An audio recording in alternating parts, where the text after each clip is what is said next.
Hi everyone and welcome to my YouTube channel Bharti classes. Bharti classes में आप सभी लोगों का स्वागत है। और हम लोग जो है आज यूपी बोर्ड में इंग्लिश सब्जेक्ट से 10th टॉपिक को पढ़ने वाले हैं। लेकिन इस टॉपिक को पढ़ने से पहले थोड़ा सा मोटिवेशन हो जाए। कुछ पंक्तियां हैं। हो गुबार ऐसा खून चाहिए, हो उबाल ऐसा खून चाहिए, जीत के खातिर ऐसा जुनून चाहिए। हो उबाल ऐसा खून चाहिए और जीत के खातिर ऐसा जुनून चाहिए। ये आसमां भी आएगा जमी पर, ये आसमां भी आएगा जमी पर। बस इरादों में ऐसी गूंज चाहिए, बस इरादों में ऐसी गूंज चाहिए। तो इन्हीं पंक्तियों के साथ हम लोग जो है आज का जो हमारा टॉपिक है उस टॉपिक को इस क्लास के माध्यम से स्टार्ट करते हैं। तो हमारा आज का टॉपिक है प्रेजेंट इंडेफिनिट टेंस।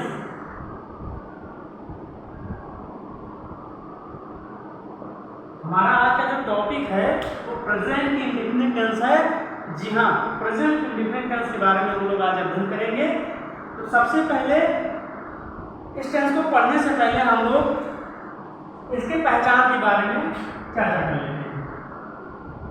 पहचान कि क्या पहचान होगी प्रेजेंट इंडेफिनिट टेंस की। तो इसकी पहचान अब हम लोग जानते हैं। इस काल के वाक्यों की क्रियाओं में वर्तमान काल का किया जाना, इस काल के वाक्यों की क्रियाओं का वर्तमान काल में किया जाना पाया जाता है। वाक्यों के अंत में ता है, की है, ते है, व ता हूं आदि शब्दों का मिलना, इस काल की शाब्दिक पहचान है। एक बार पहचान फिर से सुन लीजिए। इस काल के वाक्यों की क्रियाओं का वर्तमान काल में किया जाना पाया जाता है। वाक्यों के अंत में क्रियाओं के बाद ता है, ती है, ते है, ता हूं इत्यादि शब्दों का मिलना इस काल की शाब्दिक पहचान है। ठीक है, यानी कि शब्दों की पहचान। अब हम लोग बढ़ते हैं इसके हेल्पिंग वर्ब के बारे में।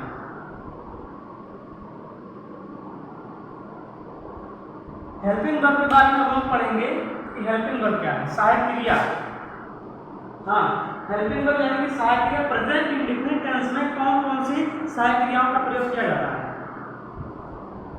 प्रेजेंट इंडेफिनिट टेंस में केवल और सिर्फ दो सहायक क्रियाओं का प्रयोग किया जाता है जो निम्नलिखित है। पहला हमारा है डज और दूसरा हमारा है डू।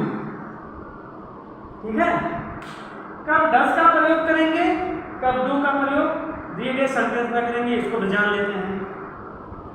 डज का प्रयोग हम लोग तब करेंगे जब दिए गए सेंटेंस का सब्जेक्ट हमारा सिंगुलर नंबर है। जब दिए गए सेंटेंस में जो सब्जेक्ट हो वह हमारा सिंगुलर नंबर हो तब हम वहां पर डज का प्रयोग करेंगे, यानी कि एक वचनकर्ता के साथ सदैव यानी हमेशा डज का प्रयोग करेंगे। और यदि दिए गए सेंटेंस के सब्जेक्ट में कर्ता हमारा यानी कि सब्जेक्ट हमारा प्लूरल नंबर का, प्लूरल नंबर यानी कि बहुवचन का हो तब हम वहां पर डू का प्रयोग करेंगे। एक वचनकर्ता के साथ डज का प्रयोग करेंगे, बहुवचनकर्ता के साथ डू का प्रयोग करेंगे। नेक्स्ट आगे बढ़ जाते हैं। समझ में आ रहा है ना सभी लोगों को? ओके, अब हम इसके बारे में जानेंगे। अगला जो है मेन वर्ब। ठीक है, मेन वर्ब के बारे में थोड़ा सा जान लेते हैं। मुख्य क्रिया की इस काल के वाक्यों में मुख्य क्रिया की पहली अवस्था का प्रयोग किया जाता है। इस काल के वाक्यों में मुख्य क्रिया का पहली अवस्था का प्रयोग किया जाता है। ठीक है, अब मुख्य क्रिया भी हमने जान लिया। अब थोड़ा सा सकारात्मक वाक्य जान लेते हैं, यानी अफर्मेटिव सेंटेंस।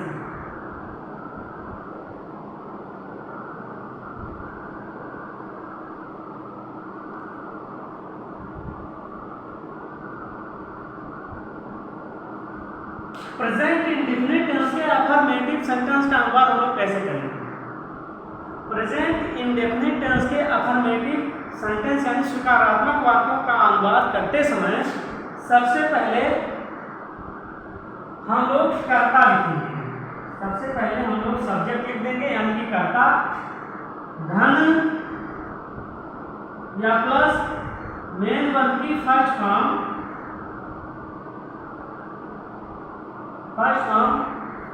प्लस ऑब्जेक्ट, ये रूल होता है इसका। सब्जेक्ट मेन वर्ब की फर्स्ट फॉर्म प्लस ऑब्जेक्ट। किंतु यह ध्यान रहे यदि कर्ता एक वचन है, किंतु यह ध्यान रहे कि यदि कर्ता एक वचन है तो मुख्य क्रिया में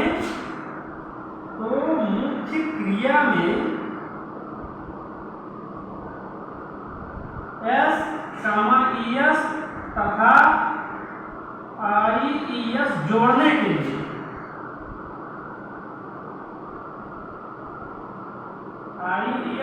के लिए हम लोग निम्नलिखित 3 बिंदुओं पर ध्यान देते हैं। हमने ये बताया इस अफर्मेटिव सेंटेंस में कि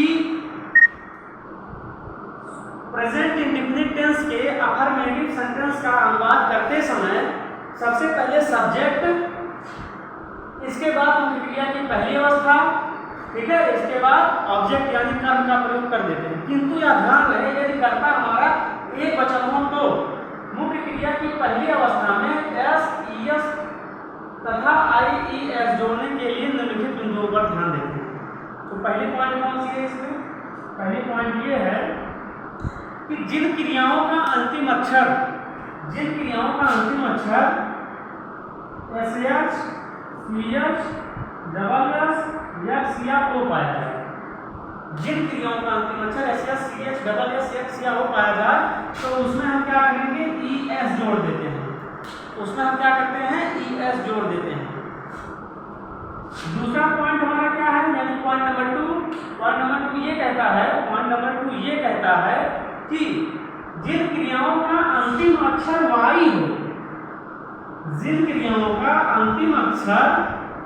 वाई हो, और वाई से ठीक पहले वाला अक्षर, यानी वाई से ठीक पहले वाला अक्षर कोई स्वर ना हो, यानी वॉवेल्स, ठीक है।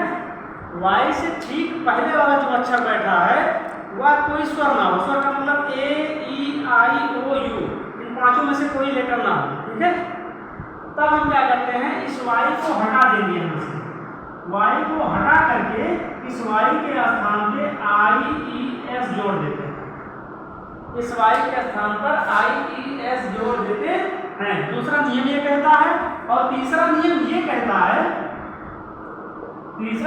कहता है कि जिन क्रियाओं का अंतिम अक्षर उपरोक्त दोनों नियमों से न मिलान करें।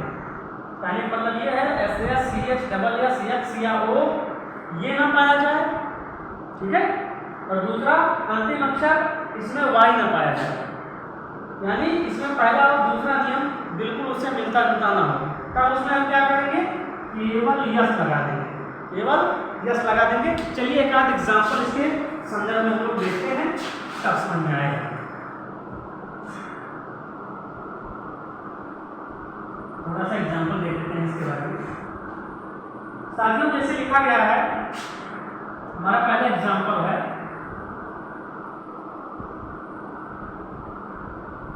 सूर्य पूरब में उगता है। सूर्य पूरब में उगता है, ठीक है। ये देखिए टेंस कौन सा हुआ? Present indefinite tense. लास्ट में क्या है? ता है। लास्ट में क्या है? ता है। प्रेजेंट टेंस हुआ ना। कौन सा टेंस प्रेजेंट में? Indefinite tense. अब देखिए कोई भी सेंटेंस हो, अगर उसमें हम सब्जेक्ट, वर्ब, ऑब्जेक्ट की पहचान कर ले गए तो हम उसका अनुवाद बहुत आसानी से कर सकते हैं। जैसे हमारा सूर्य हुआ, पूरब में उगता है लिखा गया है, सेंटेंस है कि इसमें हम सबसे पहले सब्जेक्ट की पहचान करेंगे कि सब्जेक्ट हमारा कौन सा है। देखिए मैं यहाँ पे बहुत आसानी से गोला करके लिख दिया कि यही सब्जेक्ट है, लेकिन अगर जिन भी स्टूडेंट को सब्जेक्ट पहचान करने में कोई समस्या हो वो सीधा सीधा उस दिए गए सेंटेंस की क्रिया में कौन लगाकर प्रश्न पूछ ले, कौन लगाकर प्रश्न पूछ ले, उत्तर के रूप में उसको जो मिल जाएगा वही सेंटेंस का सब्जेक्ट होगा। जैसे कौन पूरब में उगता है, पूरब में कौन उगता है, उत्तर क्या मिला, सूर्य, यही हमारा सब्जेक्ट है। ठीक है, समझ में आई बात। चलिए अब इसको हम जो है ट्रांसलेट करते हैं। तो हमने नियम बताया था ना, सब्जेक्ट प्लस मेन वर्ब की फर्स्ट फॉर्म प्लस ऑब्जेक्ट, किंतु यदि कर्ता एक वचन हो तो मुख्य क्रिया में एस, ईएस अथवा आईएस जोड़ने के लिए निम्नलिखित 3 बिंदुओं पर ध्यान देते हैं। पहला, जिन क्रियाओं का अंतिम अक्षर S, S, CH, double S, X या ओ पाया जाए उसमें हम ईएस जोड़ देते थे। और दूसरा नियम क्या कहता था कि जिन क्रियाओं का अंतिम अक्षर वाई हो, वाई से कहीं पहले वाला अक्षर कोई स्वर ना हो तो उसमें हम आई, ई, एस जोड़ देते थे, वाई को हटा करके उसी के स्थान पर। और तीसरा नियम ये कहता था कि जिन क्रियाओं का अंतिम अक्षर उपरोक्त दोनों नियमों से ना मिलान करें उसमें हम केवल एस जोड़ देते हैं। तो चलिए हम इसका हम बात करते हैं। सूर्य सब्जेक्ट हुआ तो लिखेंगे द सन, ठीक है, द सन हमने यहाँ पे लिख दिया। अब क्या लिखना है हमको, मेन वर्ब की फर्स्ट फॉर्म लिखनी है। मेन वर्ब हमारा क्या है, उगना, उगना क्या है, मुख्य क्रिया है। तो उगना, उगना, उगना की स्पेलिंग क्या होगी, इंग्लिश क्या होगी, उगना की स्पेलिंग होगी राइज, ठीक है। तो यहाँ पे हमने लिख दिया RISE, ठीक है, RISE, राइज हो गया। अब यहाँ पे देखिए कर्ता हमारा एक वचन है, हाँ बिल्कुल है, दसम है ना, एक वचन है। तो मुख्य क्रिया में हमने कौन सा नियम बताया था, ये देखिए लास्ट में ई पाया जा रहा है। पहला जो हमने नियम बताया था जोड़ने के लिए ईएस वाला, वही नियम इसमें लागू हो रहा है। हमने बताया था ना, जिन क्रियाओं का अंतिम अक्षर यही तो क्रिया है, जिन क्रियाओं का अंतिम अक्षर एस, एस, सी, एच, डबल एस, एक्स या ओ पाया जाए। ये देखिए यहाँ पे क्या पाया जा रहा है, ई पाया जा रहा है ना,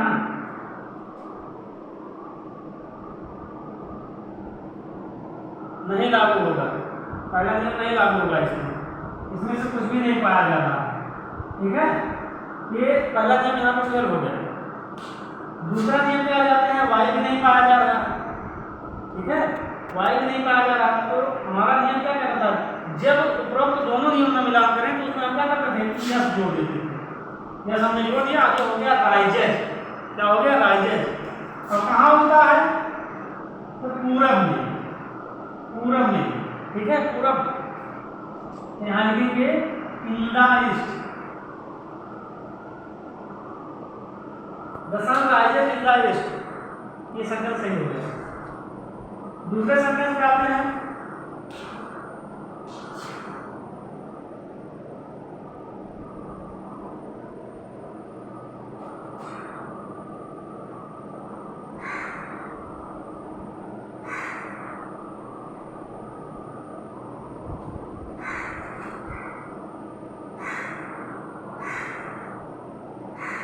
दूसरा सेंटेंस हमारा जो है, ये पहला था और ये दूसरा है।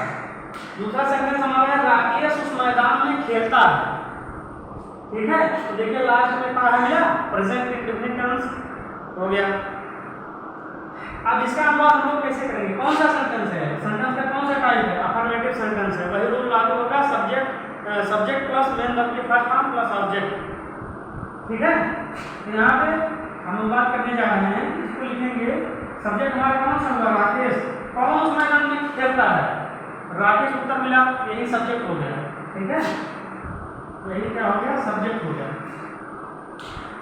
ठीक है। अब खेलना क्रिया हो गई, ये क्रिया हो गई, ठीक है।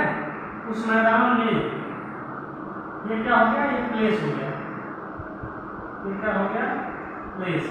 चलिए बैठा देते हैं, लिखेंगे सॉरी सब्जेक्ट राकेश ना, लिखेंगे राकेश राकेश और मेन वर्ब के साथ नाम लगाने, लेकिन उससे पहले हमको ये देखना है कर्ता हमारा एक वचन है क्या? बिल्कुल है, राकेश एक वचन है। तो क्या करेंगे, मुख्य क्रिया में एस एस अथवा आई एस जोड़ने के लिए उनके 3 बिंदुओं पर वही ध्यान दे देते हैं। ठीक है, देखिए प्ले, यही तो है मुख्य क्रिया प्ले। तो देखिए दूसरा नियम इसमें लग रहा है, जिन क्रियाओं का अंतिम अक्षर वाई हो, ये देखिए वहां पे वाई है और वाई से ठीक पहले वाला अक्षर कोई स्वर ना हो। ये देखिए यहाँ पे ए है, इसका मतलब इस पर ये रूल फॉलो नहीं होगा, ये रूल इस पर नहीं चलेगा। यहाँ पे चूंकि ये पाया जा रहा है जो ये क्या है, स्वर है, इसलिए ये रूल नहीं चलेगा, इसलिए वाई में कोई परिवर्तन नहीं होगा। और हाँ, जब इसमें पहला रूल नहीं चला, दूसरा रूल नहीं चला, तो इसमें जायज सी बात है कि इसमें तीसरा रूल चलेगा, इसलिए यहाँ पे यस लगा देंगे केवल, और कुछ नहीं। तो हो गया Rakesh plays in that field, बस सही हो गया। ठीक है, तो आज की क्लास यहीं पे हम लोग समाप्त करते हैं, मिलिएगा नेक्स्ट अगली क्लास में। धन्यवाद।